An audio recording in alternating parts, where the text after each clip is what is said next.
اور اب آپ کو بتائیں کہ بلاول بھٹو نے دو ٹوک پیغام دیا کہ والدہ نے بدلہ لینا نہیں سکھایا، اسی لیے جمہوریت کو بہترین انتقام کہتے ہیں۔ چیئرمین پیپلز پارٹی نے آکسفورڈ یونیورسٹی میں لیکچر دیتے ہوئے کہا کہ عورتوں پر عائد پابندیوں کے باوجود بے نظیر بھٹو ملک کی وزیر اعظم بنی۔ آج پنجاب کی وزیر اعلیٰ بھی ایک خاتون ہیں۔ واضح کر دیا کہ پاکستان ایک اور مارشل لا کا متحمل نہیں ہو سکتا۔ پاکستان کا مستقبل آئین کی بالادستی ہے، آزادی عدلیہ اور صحافت سے وابستہ ہے۔ نیب کو ریڈیکیشن قانون قرار دیتے ہوئے باور کرایا کہ وہ آج بھی اس کے مخالف ہیں۔ آج پنجاب کی وزیر اعلیٰ بھی ایک خاتون ہیں۔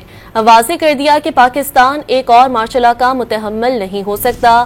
پاکستان کا مستقبل آئین کی بالادستی ہے، آزادی عدلیہ اور صحافت سے وابستہ ہے۔